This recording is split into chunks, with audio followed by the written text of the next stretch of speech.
Selamat malam, perkenalkan nama saya Haulah Nadia, atau biasa dipanggil Uma. Saya sekarang akan bertindak sebagai host di acara IG Live Stimuno kali ini.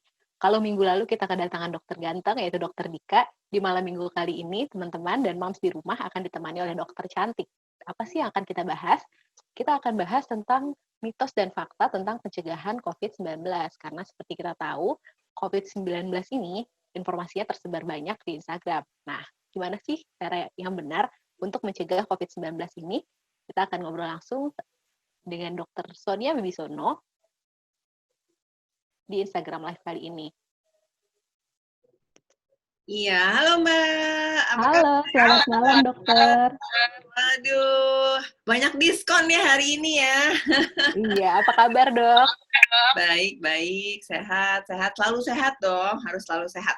Walaupun sering di rumah aja dan juga lebih aktif dari rumah, kalau bisa teman-teman Stimuno juga harus tetap sehat ya. Yang penting menjaga kesehatan tuh penting banget nih, soalnya belum tahu kan kapan selesainya. Pandemi ini masih lama sih kayaknya, soalnya belum ada vaksin. Dok, di malam hari ini kita akan bahas tentang mitos dan fakta nih dok, tentang pencegahan COVID. Karena di ini kan banyak tersebar info-info, ada yang hoax atau ada yang fakta. Kita nih sebenarnya pengen tahu mana sih yang sebenarnya informasi yang benarnya untuk pencegahan COVID. Oke dok, kita mulai aja nih dok ngobrolnya. Ayo Mbak. Akhir-akhir ini kegiatannya ngapain aja dok? Jadi aku banyak webinar, seminar, terus kan aku ada disinfektan spray juga, aku bikin sama Dr. Reisa Broto Asmoro.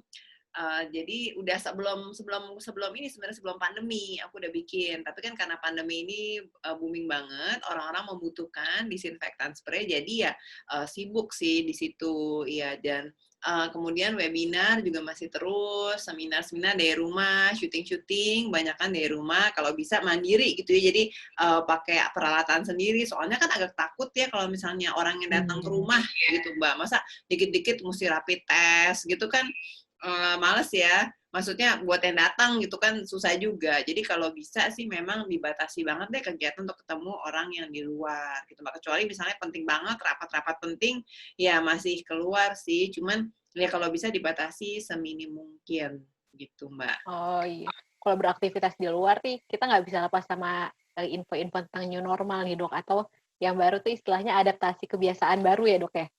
Nah, betul, adaptasi gitu, kata Dr. Reisa ya, adaptasi kebiasaan baru. Nah, ini tuh mungkin moms di rumah dan teman-teman juga masih bingung nih dok, apa sih dok bedanya new normal dengan back to normal dok?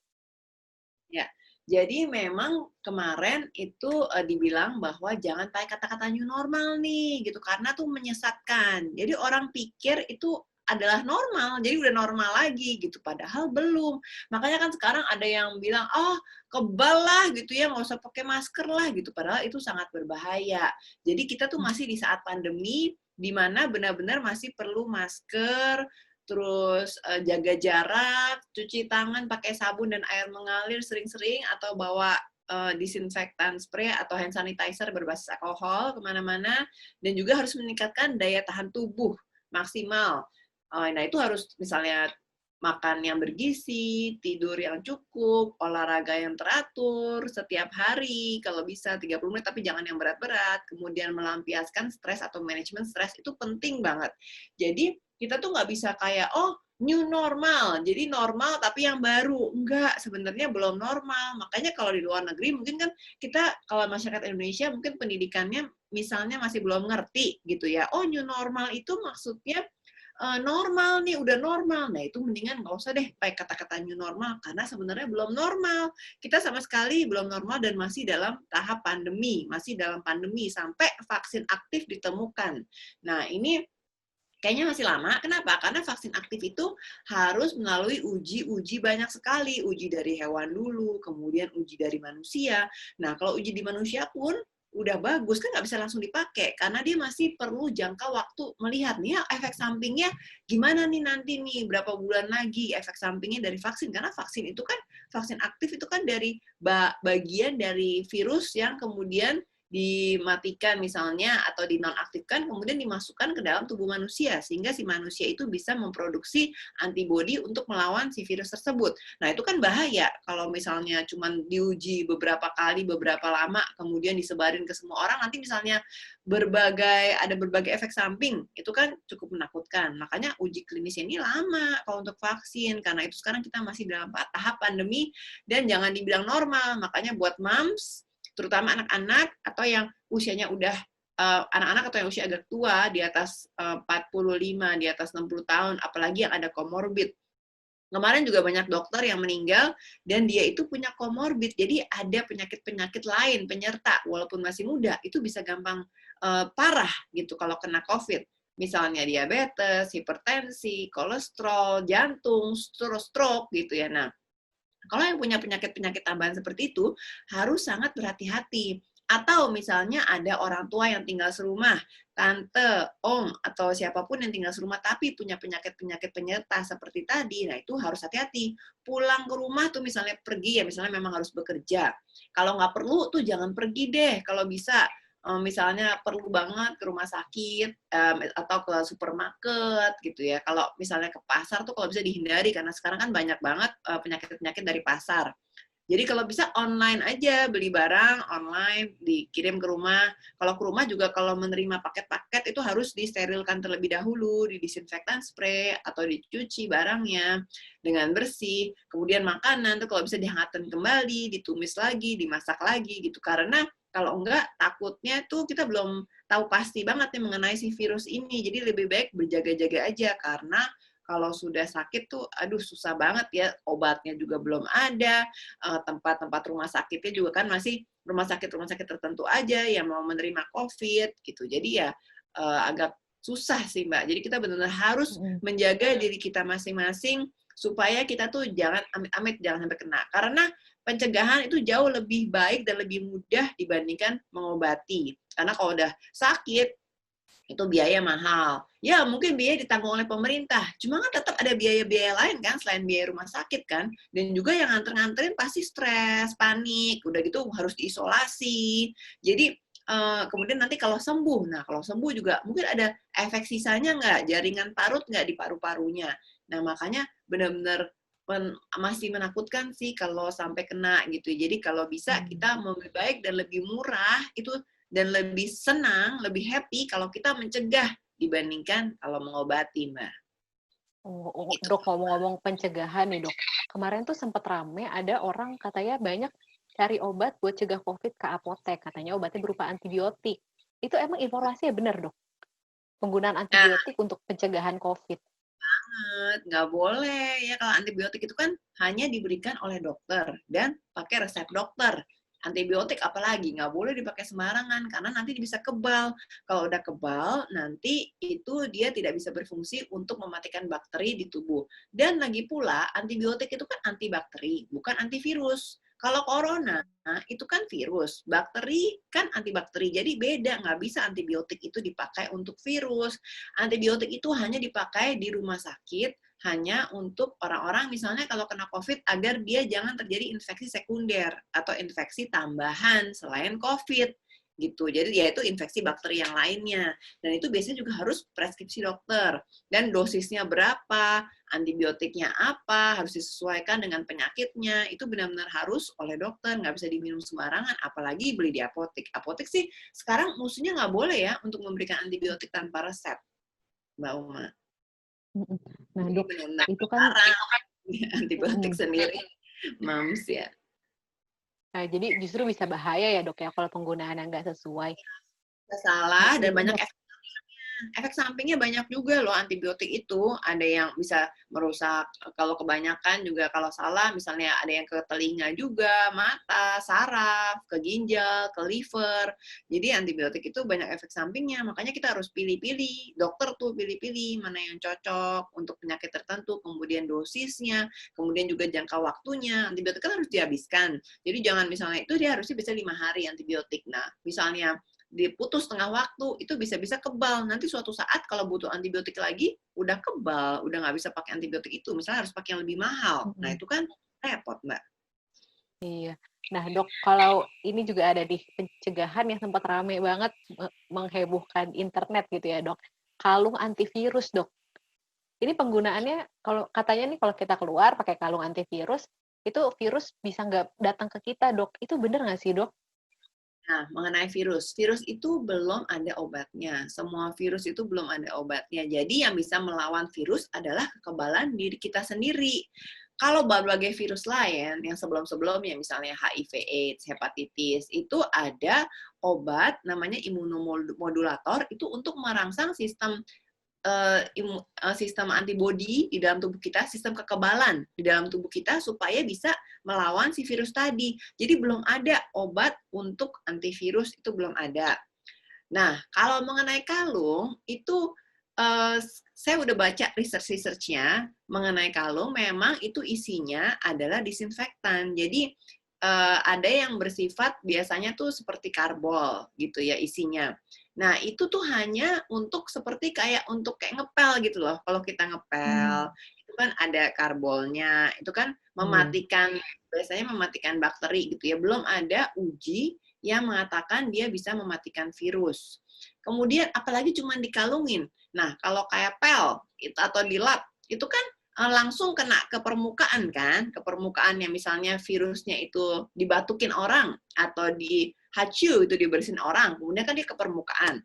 Katanya si virus itu bisa menempel di permukaan beberapa hari, makanya harus diselap atau dispray pakai disinfektan gitu kan. Nah, ini kalau cuma ditaruh di kalung, nggak dilapin, nggak langsung diseka di permukaannya gitu, cuma di kalung, nah itu kan dia kayak ngawang-ngawang aja gitu ya. Jadi si disinfektannya itu tuh nggak langsung ke bendanya, tapi cuman kayak nguap-nguap ke sekelilingnya. Nah, itu menurut penelitian itu tidak cukup.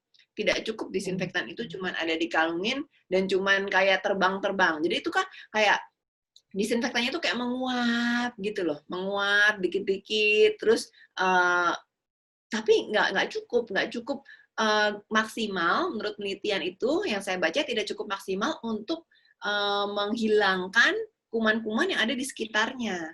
Jadi belum ada penelitian sih, bahkan di luar negeri ada yang bilang wah itu hoax gitu ya, ada yang banyak yang bilang itu video-video hoax gitu. Jadi memang belum ada penelitian lah. Jadi segala sesuatu kalau kita sebagai dokter itu memakai atau menganjurkan sesuatu itu harus berdasarkan penelitian, uji klinis gitu. Kalau tidak ada uji klinis, tidak ada penelitian, ya gimana gitu ya, masa cuma ngomong-ngomong doang. Kalau ngomong doang mah semua orang juga bisa kan ngomong ini wah buat obat ini, buat obat virus, buat antivirus, semua juga bisa. Kalau nggak ada penelitiannya yang teruji benar-benar oleh dokter atau laboratorium yang tersertifikasi, nah itu kan susah ngomong ya Mbak Uma, gimana? Nah, Dok, berarti cara yang paling tepat sebenarnya kita memperkuat imunitas kita sendiri ya dan melakukan protokol pencegahan. Nah, untuk imunitas ini tadi kan dokter bilang dengan menggunakan imunomodulator ya, Dok. Itu kira-kira imunomodulator apa sih, Dok, yang bisa kita gunakan? Nah, jadi memang kita itu harus kan gini, infeksi itu kan seperti segitiga. Jadi apa yang mempengaruhi infeksi segitiga itu adalah host. Host itu adalah diri kita sendiri. Seberapa kuat diri kita untuk melawan si infeksi virus. Kemudian virusnya sendiri, apakah virusnya itu ganas atau tidak ganas, jinak gitu ya, atau yang jadi virus itu kan bermacam-macam, ada yang bermutasi lebih ganas, ada yang virus lebih jinak. Nah, itu tergantung virusnya. Kemudian yang ketiga adalah lingkungan. Seberapa bersih lingkungan kita. Nah, misalnya tadi kita pakai masker, jaga jarak, kemudian cuci tangan sering-sering, pakai air mengalir dan sabun, pakai disinfektan spray, kemudian nah itu kan termasuk lingkungan. Nah, kita membersihkan nggak lingkungan kita? Karena ada penelitian juga kalau misalnya kita tuh deket-deket sama orang, social distancing tuh perlu banget. Jadi pernah ada penelitian pakai cawan petri, jadi ditaruh 1 meter, 1,5 meter, dan 2 meter dari orang yang batuk-batuk COVID gitu. Nah, kalau yang jauh, yang 2 meter, itu cawannya tuh hampir nggak tumbuh gitu, nggak tumbuh kuman. Kalau yang lebih dekat itu cawannya tuh cawan petri ya kan, yang waktu kita biologi tuh Mbak, laboratorium kan ada tuh cawan petri yang ada jelinya. Nah itu kalau deket-deket sama orang yang COVID itu tumbuhnya banyak banget kumannya. Nah, makanya kalau kita social distancing itu efek sekali. Atau misalnya kita berada di ruangan luar, outdoor, itu penting dibandingkan kita di indoor, terus-terusan di dalam ruangan, apalagi yang ber-AC, yang nggak ada filternya, filter ruangan, nah itu berbahaya sekali kalau ada orang yang COVID. Nah, itu kan dari lingkungan. Tadi dari virusnya, kemudian dari daya tahan tubuh kita sendiri nih. Tubuh kita tuh harus kita tingkatkan daya tahannya, terutama saat masa COVID ini dengan makan makanan yang bergizi. Jadi kan 4 sehat, 5 sempurna. Buat kita dan juga buat anak-anak, harus cukup vitamin, mineral dari makan sayur, buah-buahan yang cukup, minum air putih yang banyak, kemudian banyak makan protein tinggi untuk mereparasi atau memperbaiki sel-sel yang rusak selama kita tidur menjadi sel-sel baru. Nah, itu harus protein tinggi, misalnya ayam, telur, daging sih agak tinggi lemaknya ya, lebih bagus ikan gitu, tahu, tempe, itu bagus sekali. Kemudian buah sayur, minum air putih yang banyak. Dan kalau misalnya tidak cukup dan terus kan tidur harus cukup ya, kalau bisa 8 jam sehari. Kalau misalnya nggak enak badan, bisa lebih lama tidurnya. Dan harus memanage stres. Jadi kita harus bisa bahagia, melakukan hobi-hobi kita, sama anak-anak di rumah, jadi jangan stres. Nah, mengenai daya tahan tubuh, balik lagi, makanan, kalau misalnya kita tidak cukup dengan makan makanan, maka bisa ditambah dengan herbal-herbal Indonesia. Kan Indonesia punya banyak herbal gitu ya, seperti yang sekarang kan bagus juga orang bilang jahe, terus kunyit, kemudian meniran, ya salah satunya juga itu bisa dipakai untuk meningkatkan daya tahan tubuh. Tapi hati-hati juga harus pilih kalau misalnya mau suplemen-suplemen itu kalau bisa yang udah ada uji klinisnya dan udah ada badan POM-nya ya. Jadi jangan sembarangan juga untuk memakai suplemen-suplemen tambahan. Oke, Gitu Dok, Mbak Una. kalau ini kan banyak nih yang mungkin menggunakan racikan sendiri di rumah. Apa sih, Dok, keuntungannya kalau kita menggunakan kayak Stimuno ini kan kita imunomodulator yang sudah teruji klinis, yang tadi sudah dokter bilang kalau teruji klinis ini kan manfaatnya udah terbukti ya, Dok. Apa keuntungannya kalau kita antara pakai, imunomodulator herbal yang sudah teruji klinis dibandingkan kalau kita meracik sendiri di rumah, Dok? Meracik sendiri di rumah tuh maksudnya apa tuh? Kayak jahe tadi Kayak ya? jamu, iya, empon-empon, iya. Jadi memang saya kemarin juga webinar mengenai jamu dan fitofarmaka. Jadi kalau herbal itu ada tingkat-tingkatannya. Jadi tingkatan herbal itu yang paling bawah adalah jamu, yaitu resepnya menurut nenek moyang. Jadi nenek moyang, misalnya nenek moyang kita dulu udah punya resep-resep, kan empon-empon itu jahe, kunyit, temulawak. Ya temulawak bagus banget untuk anak-anak yang kurang nafsu makan. Tapi kalau buat saya takut gendut. Jadi cukup kunyit dan jahe aja. Itu memang bagus karena kan nenek moyang kita bilang gitu, wah memang bagus untuk anti radang. Itu kebanyakan anti radang.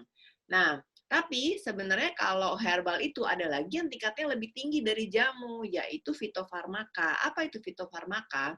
Yaitu herbal atau tumbuh-tumbuhan, tapi yang sudah diteliti, sudah pakai uji klinis. Uji klinis itu kan panjang ya, penelitian-penelitian yang membuktikan bahwa herbal itu benar-benar bisa meningkatkan daya tahan tubuh. Nah, ini salah satunya kan meniran ya, udah di tes gitu, udah dicoba, udah diuji klinis, benar-benar bisa meningkatkan daya tahan tubuh di berbagai penyakit, termasuk penyakit-penyakit virus juga. Nah, ini makanya bagus nih fitofarmaka, berarti sudah teruji secara klinis dan kemudian kan ada badan POM-nya juga, udah melalui proses badan POM, jadi udah banyak registrasi-registrasi. Nah, itu bagus kalau udah ada uji klinisnya, Mbak. Kita kan udah diuji ke berbagai banyak ya, banyak manusia, itu jadi uji klinisnya udah benar-benar bisa meningkatkan sistem imun dan juga banyak virus-virus, penyakit-penyakit virus apa udah diteliti banyak meniran itu kan banyak udah hepatitis juga bisa membantu meningkatkan sistem imun orang yang hepatitis gitu. Jadi memang banyak virus-virus yang udah bisa ditingkatkan imunomodulatornya, antibodinya untuk melawan si virus tersebut oleh si meniran, herbal meniran ini. Gitu, Mbak. Oke. Jadi sebenarnya kalau misalnya produk kayak Stimuno yang udah tersertifikasi fitofarmaka ini udah melewati uji klinis ya, Dok, ya. Jadi secara ilmiah di dunia kedokteran juga lebih direkomendasikan ya, Dok, ya? Ya, karena dia udah termasuk fitofarmaka tadi. Fitofarmaka yaitu herbal tapi yang berfungsi sebagai farmasi gitu. Jadi untuk benar-benar ada fungsinya untuk meningkatkan sistem imunitas tubuh. Jadi udah teruji udah teruji benar, Mbak. Karena kalau enggak kan cuman kayak resep-resep nenek moyang gitu kan belum diuji. Ini uji klinisnya panjang banget ya, penelitiannya tuh banyak dan lama. Jadi bagus banget untuk benar-benar kita tahu efeknya. Oh ini efektif gitu, benar-benar udah terbukti, udah diteliti. Itu benar-benar bagus, Mbak. Beda sama yang ya misalnya yang udah cuma resep-resep nenek moyang gitu. Gitu. Nah, Dok, ini kan tadi dokter sempat ngomong nih katanya kalau anak-anak dan orang yang, udah di atas usia dewasa yang udah lansia, itu kan resikonya lebih tinggi ya, Dok, ya. Kalau anak-anak ini kenapa sih, Dok, kok anak-anak resikonya bisa lebih tinggi, Dok? Karena dia kan daya tahan tubuhnya lebih rendah. Anak-anak itu makanya kenapa sering batuk, pilek, apalagi kan kalau di bawah usia 5 tahun gitu ya, masih gampang banget batuk pilek. Nah, itu karena daya tahan tubuhnya belum terbentuk dengan sempurna. Seperti kalau nanti dia sudah lebih besar atau lebih dewasa gitu, Mbak. Makanya perlu banget untuk menjaga sistem imun terutama untuk anak-anak dan orang tua gitu, Mbak. Orang tua dan yang punya penyakit penyerta. Itu penting banget saat lagi COVID ini karena kalau enggak bisa gampang ketularan ya. Seperti kita tahu, virus COVID ini gampang sekali menyebar dan menular. Dan juga dari benda-benda aja, bukan dari manusia.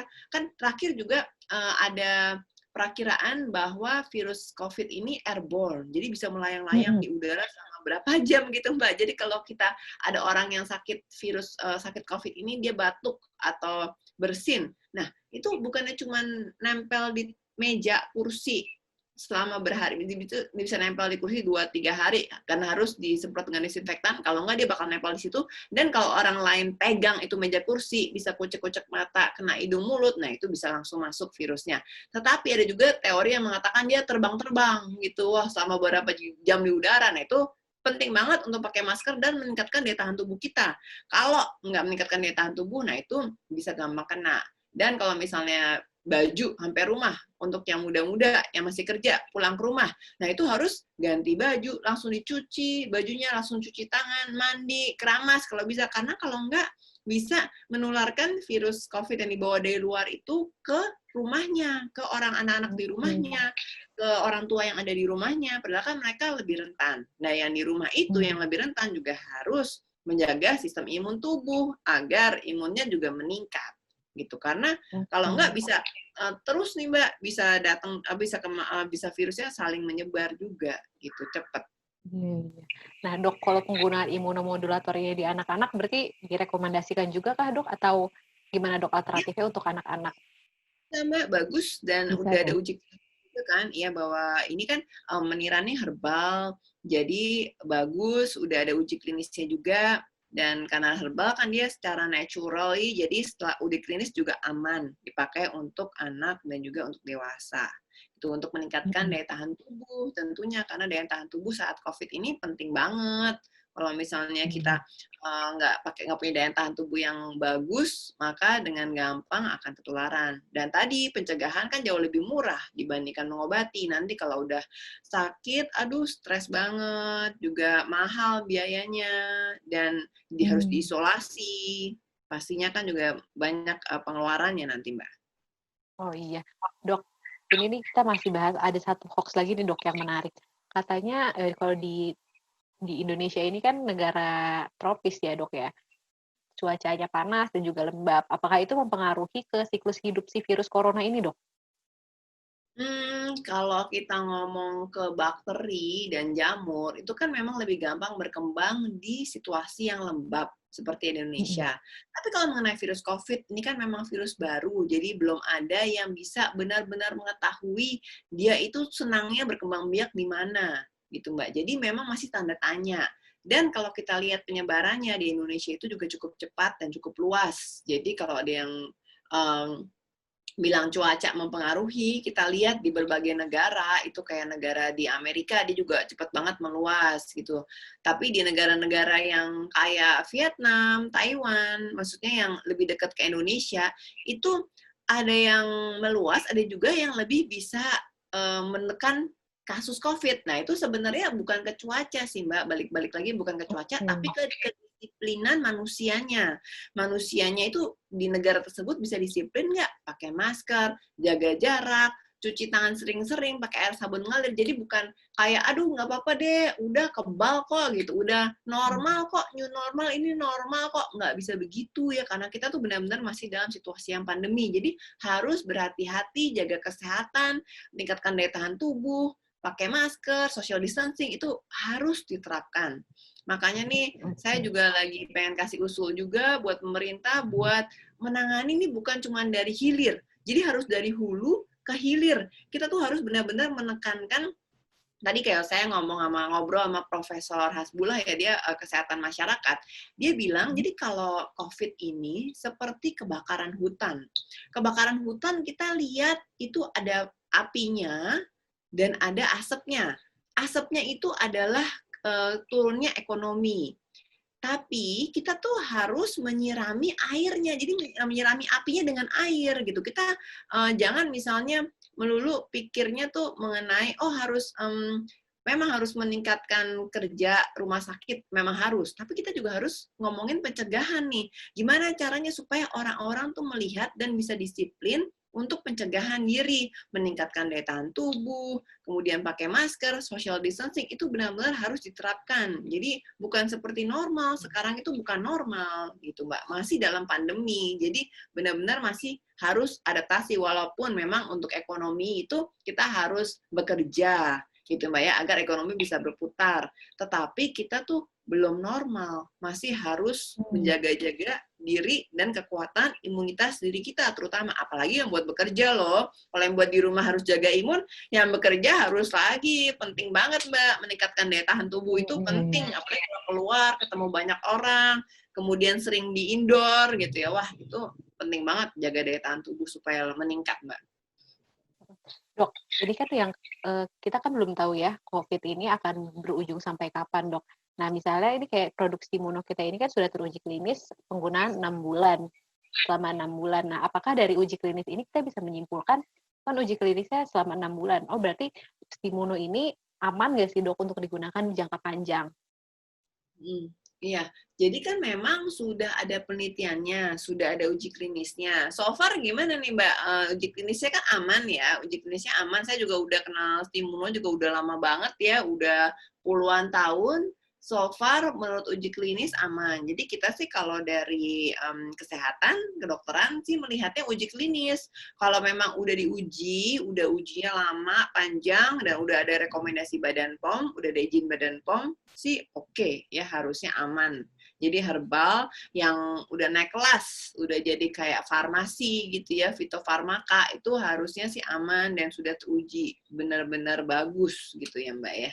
Jadi sih recommended lah untuk meningkatkan daya tahan tubuh untuk semua usia, terutama juga yang suka keluar-keluar atau yang di rumah, masih anak-anak, atau yang udah tua untuk yang punya penyakit-penyakit peserta lain seperti diabetes, kolesterol, jantung, stroke. Nah, itu harus benar-benar meningkatkan imun sistem.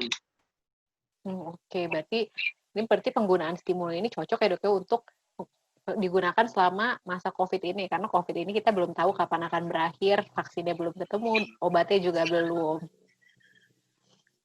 Gitu.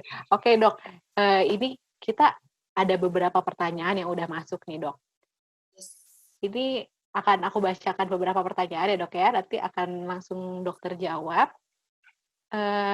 Ini ada pertanyaan, apakah jika hanya memakai face shield tanpa masker, kita bisa aman terhindar dari virus COVID, Dok? Lagi rame nih face shield yang fashion. Ya, jadi memang harus berbahaya sekali kalau misalnya cuma pakai face shield, tetapi tidak pakai masker. Itu sangat berbahaya. Jadi memang penting banget selalu pakai masker, dan face shield itu boleh cuma tambahan aja. Jadi yang penting adalah masker untuk menghindari batuk, pilek dari mulut dan dari hidung, itu penting banget.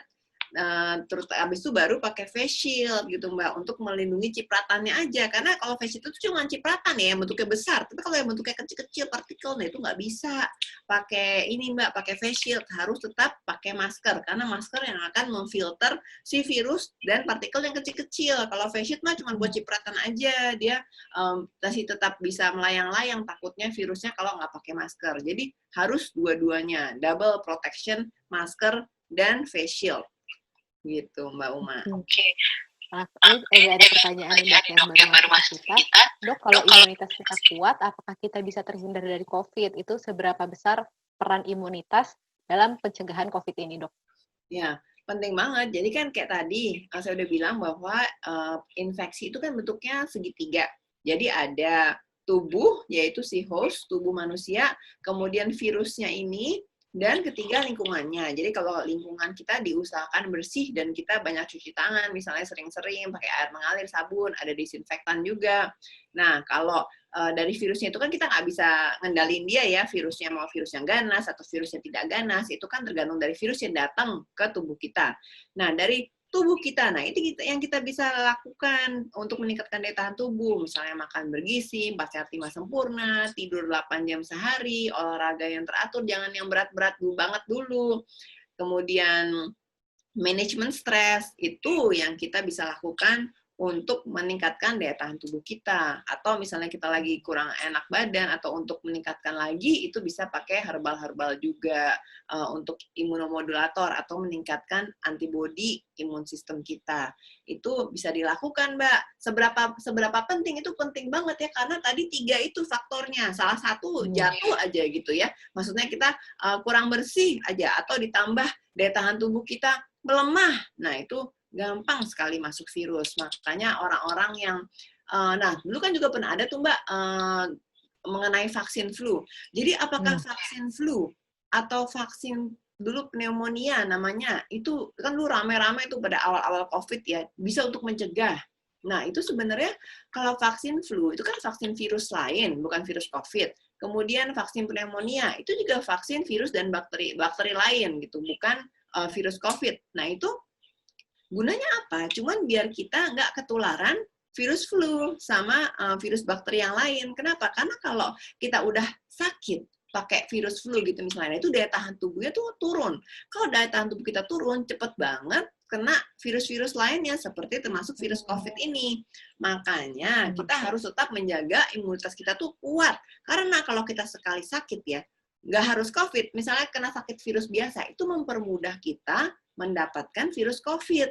Jadi sebaiknya kita harus tetap sehat dan kuat di saat COVID ini. Kan kemarin juga ada tuh yang bilang, apa namanya, iya tuh ada dokter kalau nggak salah yang meninggal. Itu gosipnya tuh dia diet juga gitu. Nah makanya saya juga agak takut nih, saya kan suka diet juga nih Mbak, biar kurus. Nah saya agak takut nih diet-diet juga, karena kalau diet takutnya kan kita kurang asupan bergizi, apalagi saat COVID ini itu bisa menurunkan daya tahan tubuh. Makanya penting sekali untuk menjaga daya tahan tubuh di saat COVID ini. Penting nih Mbak, pokoknya semuanya tuh harus kita usahakan, daya tahan tubuh dan juga kebersihan dari tangan kita, iya, pokoknya dari 3 itu. Karena kalau virus kan kita nggak bisa kendalikan. Virus itu melayang-layang di udara, virus yang datang ganas atau enggak, kan kita nggak bisa kendalikan. Yang kita bisa kendalikan adalah daya tahan tubuh dan lingkungan yang bersih ini harus kita bisa kendalikan selama pandemi COVID ini. Kan masih sampai tahun depan nih Mbak, belum ini ya, belum bisa tersembuhkan lah, virusnya juga belum ada obatnya gitu Mbak, sampai ada vaksinnya. Vaksin juga belum ada sampai sekarang Mbak. Oke, ini next question dok dari mamanya Hairan. Katanya anaknya lagi sakit. Nah untuk penggunaan Stimuno ini boleh nggak sih dok dibarengin sama obat dokter? Iya, boleh. Stimuno itu kan herbal ya, jadi udah teruji klinis berbentuk fitofarmaka, jadi herbal yang udah diuji klinis untuk meningkatkan daya tahan tubuh. Jadi boleh banget, nggak apa-apa. Mungkin dijeda aja gitu, misalnya minumnya setelah setengah jam gitu, jadi mungkin jangan bersamaan dengan obat, mungkin apalagi obatnya suka obat racikan, itu kan biasanya udah banyak gitu ya isinya, jadi sebaiknya diselang aja setengah jam atau 1 jam, dan sebaiknya obat-obatan kan diminum sesudah makan, jadi kalau bisa anaknya makan dulu, walaupun sedikit nggak apa-apa, tapi makan dulu. Anak yang sakit itu biasanya makannya susah, tapi kita tetap harus usahakan dia agar bisa makan yang teratur, sedikit-sedikit nggak apa-apa. Memang kalau anak sakit itu yang PR orang tuanya harus bisa bikin mereka bisa tidurnya enak, tidurnya panjang, nyaman, nggak kedinginan, kemudian makannya harus teratur, apa yang dia suka dibikin, yang penting yang bersih, dan kalau bisa sering walaupun sedikit nggak apa-apa, yang penting sering makannya. Nah, habis itu baru minum obat gitu kan Mbak, atau minum herbal untuk menambah daya tahan tubuh. Oke, berarti boleh ya dok ya untuk Boleh, digunakan boleh, bersama obat. boleh. Iya, boleh. Nah, ini ada pertanyaan juga tentang rapid test dok. Jadi pertanyaannya, kalau kita reaktif dari uji rapid test, apakah kita sudah pasti pernah terkena corona atau sedang terkena corona dok? Jadi rapid test itu dia kan ada IgG, ada IgM. Jadi atas tuh biasanya kontrol. Jadi garis di atas tuh berarti kita negatif ya kalau ada garisnya, karena itu C, kontrol. Kemudian di bawahnya tuh IgM, yaitu imunoglobulin yang antibody yang ada sekarang saat kita misalnya terkena COVID sekarang. Dan di bawahnya lagi itu adalah imunoglobulin G, yaitu garis yang ada kalau misalnya kita tuh udah terinfeksi di masa lampau atau imunoglobulin G.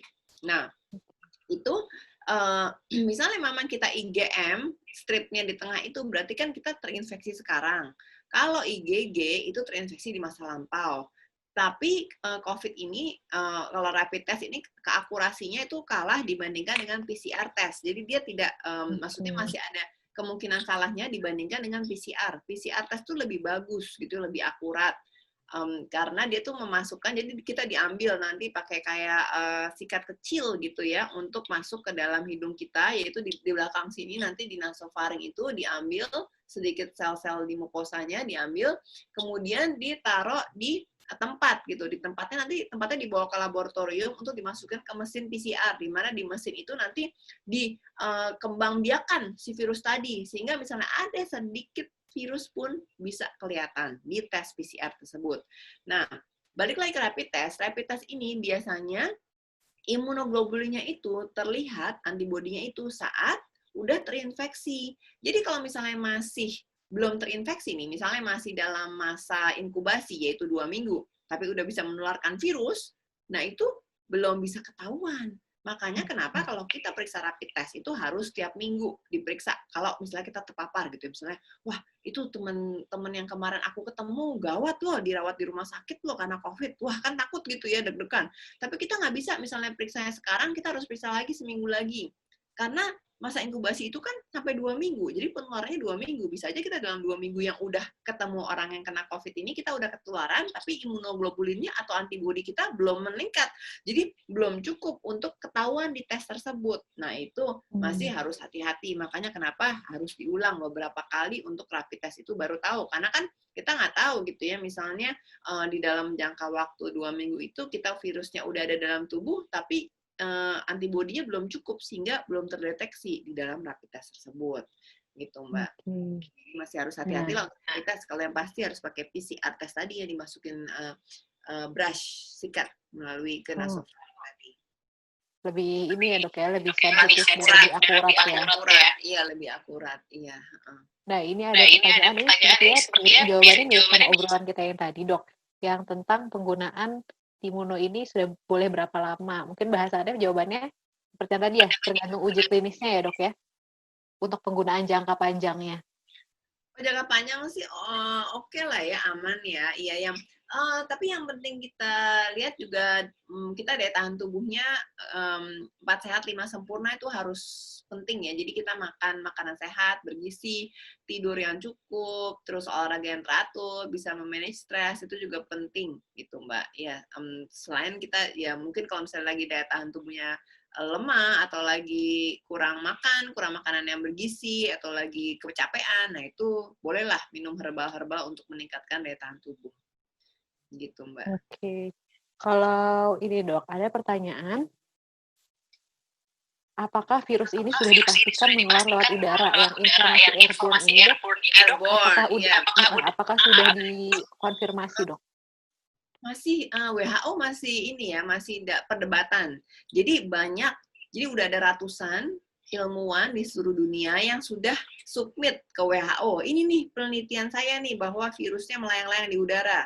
Tapi WHO masih belum mengeluarkan secara gamblang bahwa virus ini airborne gitu. Jadi memang sudah banyak peneliti-peneliti yang dari seluruh dunia menyarankan ini memang airborne karena waktu diteliti itu jadi di bekas ruangan pasien COVID itu ternyata masih ada virusnya melayang-layang sampai misalnya orangnya itu udah nggak ada di situ. Jadi si pasiennya yang rawat COVID itu udah nggak ada di situ, tapi virusnya itu masih melayang-layang di situ. Nah, makanya itu banyak peneliti yang mengatakan bahwa virusnya itu masih ada terus gitu, airborne. Tetapi sampai sekarang WHO belum menjelaskan secara gamblang ya bahwa ini airborne. Jadi ya kita harus tetap berhati-hati aja.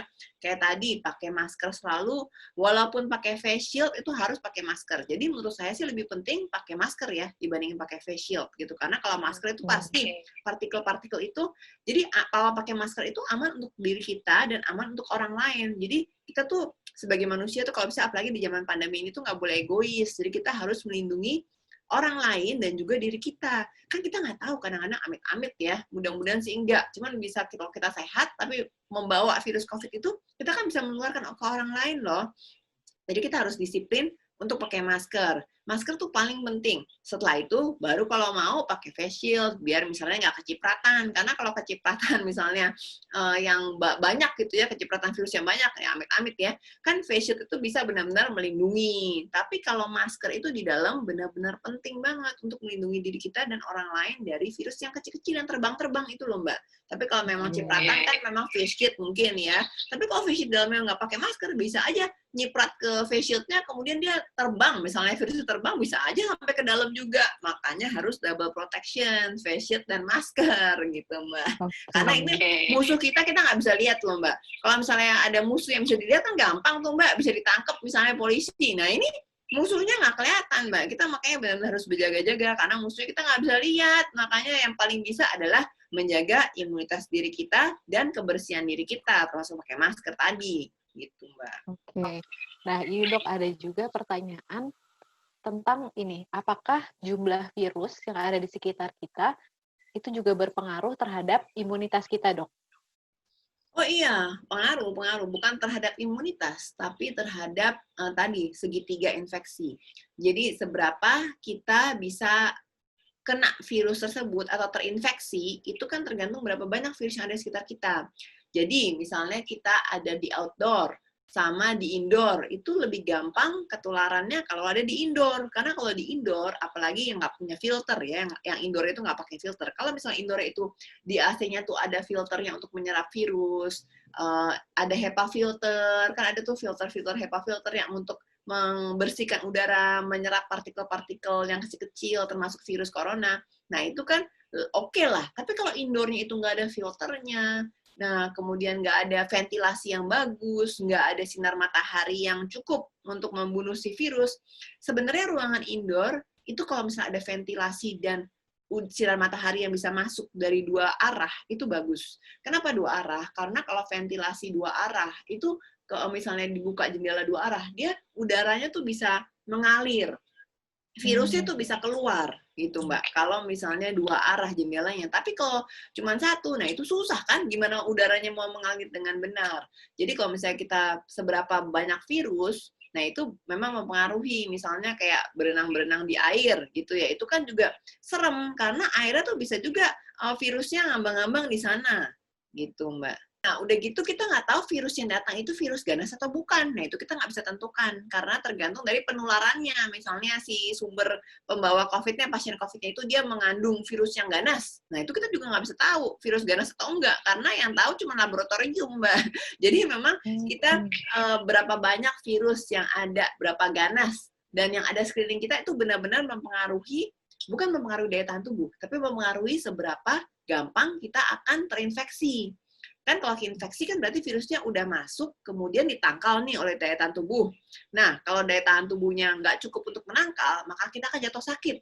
Tetapi kalau daya tahan tubuhnya kuat, bisa menangkal, nah maka kita bisa akan tidak bergejala. Atau sakit tapi gejalanya cuma kayak demam-demam aja, batuk pilek, tapi terus kembali sehat lagi. Gitu, Mbak. Makanya daya tahan tubuh itu penting banget dalam masa pandemi ini, karena dialah yang bisa menangkal si virus ini. Cuman daya tahan tubuh lah yang bisa menangkal virus, karena virus itu belum ada obatnya. Jadi kita benar-benar harus meningkatkan imunitas kita, karena cuman daya tahan tubuh kita aja. Cuman antibodi kita aja yang bisa melindungi kita. Selain lingkungan yang bersih ya, tadi pakai masker, cuci tangan sering-sering, social distancing atau jaga jarak, Itu juga penting, karena dengan jaga jarak, itu virus yang masuk ke kita tuh lebih sedikit. Nah, ngomongin virus lagi, virus yang ada di kita itu dipengaruhi misalnya kita indoor atau outdoor, atau jauh-jauh dari manusia yang lain. Dan kita pakai masker, itu juga mengurangi virus yang masuk. Karena kalau virus kebanyakan, jadi dari segitiga tadi ya, kalau virusnya kebanyakan banget masuk nih ke dalam tubuh kita, karena kita deket-deket dengan orang yang kena virus, atau nggak pakai masker, jadi terhirup masuk. Dan daya tahan tubuh kita jelek pula, gitu ya. Kita nggak menjaga makanan, nggak olahraga teratur, nggak tidur yang cukup, nggak minum herbal-herbal untuk imunitas tubuh. Nah, itu gampang banget jatuh sakit. Gitu, Mbak. Nah, nanti kalau udah gampang sakit kan, parah nih gitu ya, mesti ke rumah sakit, biaya mahal, stres juga, isolasi, segala macam. Makanya itu kita harus benar-benar menjaga pencegahan ini, menjaga kesehatan, Mbak, dengan cara meningkatkan imunitas tubuh kita dan menjaga kesehatan, kebersihan sekeliling kita. Oke, Dok, ini kayaknya ada moms kita yang bertanya, ini mirip sama bahasan kita yang tadi, tapi kita bahas aja lagi kali ya, Dok ya. Dokter Sonia ini dari Dear Baby Rachel. Dokter Sonia, apakah mengonsumsi empon-empon plus madu sudah cukup menjaga daya tahan tubuh anak, atau harus ditambah suplemen, Dok? Ya, jadi empon-empon itu kan memang ramuan nenek moyang yang gunanya untuk anti radang. Nah, madu juga bagus tuh, madu ya untuk meningkatkan daya tahan tubuh. Tapi semua kan memang itu belum teruji klinis. Nah, kalau herbal ini meniran ini, dia memang sudah diuji klinis, sudah melalui berbagai penelitian yang panjang, bisa meningkatkan sistem imunitas tubuh kita, antibodi, terutama untuk berbagai virus-virus. Jadi udah banyak tuh uji klinis, virus hepatitis, kemudian virus HIV juga itu pernah diuji oleh meniran ini. Jadi memang banyak virus yang udah diuji bisa ditangkal oleh imunitas tubuh yang dinaikkan oleh dengan kita minum herbal meniran ini. Makanya penting banget uji klinis. Jadi udah tahu nih, oh bisa nih untuk meningkatkan daya tahan tubuh untuk melawan virus-virus gitu, Mbak. Jadi memang uji klinis itu penting. Makanya boleh nih diminum meniran gitu ya untuk meningkatkan daya tahan tubuh, karena daya tahan tubuh ini penting sekali untuk melawan COVID. Cuman daya tahan tubuh kita yang bisa melawan COVID karena belum ada obatnya si virus COVID ini, Mbak. Oke, mungkin ini satu pertanyaan terakhir nih, Dok. Dari Sylvia Diah Anggraini. Dok, apa benar COVID itu menular lewat sentuhan kulit? Kan sekarang lagi banyak disaranin pakai baju dengan lengan panjang atau baju-baju yang tertutup, Dok. Ya, jadi enggak, sebenarnya sih virus itu mengeluarkan lewat udara dan lewat droplet gitu ya. Udara kan masih dalam perdebatan, tapi yang pasti kan adalah lewat droplet, yaitu apa? Liur, batuk, bersin, itu dari orang di sebelah kita, itu bisa nular ke kita. Kalau masuk ke hidung atau mulut atau mata kita.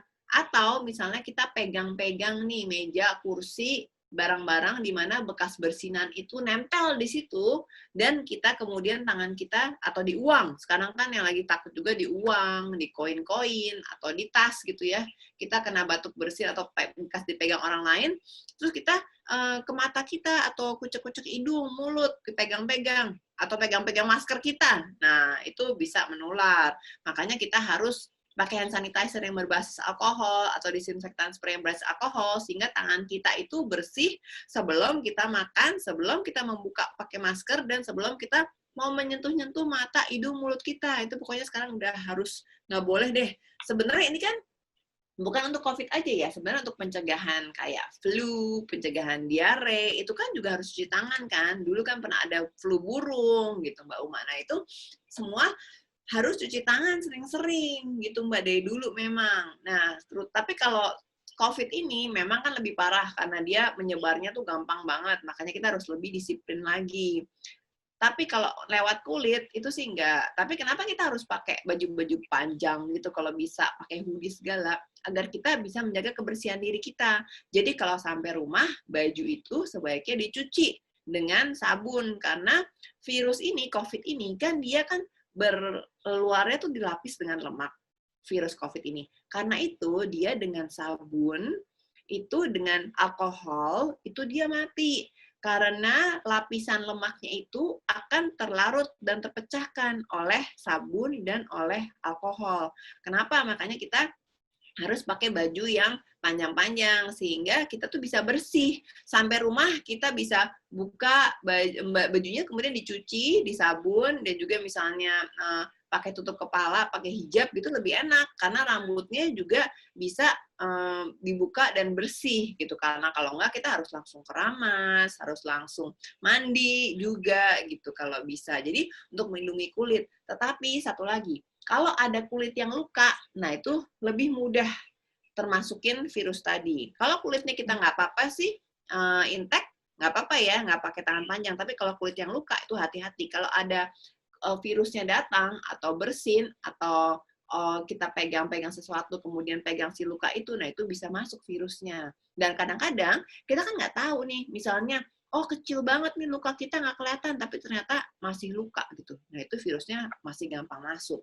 Nah makanya kenapa tuh Mbak suka disuruh pakai tangan panjang, pakai hijab gitu kan Mbak, karena kita bisa lebih melindungi tubuh kita lah gitu dari virus yang kita belum tahu juga virus itu kan sifatnya seperti apa nih, karena kan baru virus COVID ini kan baru Desember Januari kemarin Mbak, baru beberapa bulan. Jadi kita juga belum tahu banget sifatnya dia seperti apa gitu Mbak. Kan kalau ada orang biasanya kan, oh tak kenal makan tak sayang. Kita kan harus bercengkrama dengan seseorang kan untuk mengetahui lebih dalam kan lama Mbak. Nah virus ini kan baru datang, kita juga nggak ngerti nih seujuk-ujuk gimana. Makanya balik lagi harus ke kita sendiri, harus mempertahankan daya tahan tubuh kita, meningkatkan daya tahan tubuh, menjaga kebersihan gitu. Karena cuma dengan itulah kita bisa menangkis si virus COVID ini. Lebih balik-balik lagi ke pencegahan, Mbak. Karena pencegahan di hulu itu jauh lebih murah dan lebih menyenangkan, lebih bikin happy dibandingkan kalau nanti amit-amit bisa sampai sakit gitu, Mbak. Kehilirnya itu benar-benar susah, Mbak. Nyari rumah sakit yang COVID susah, kemudian nanti harus diisolasi jauh dari keluarga. Susah banget nih, Mbak.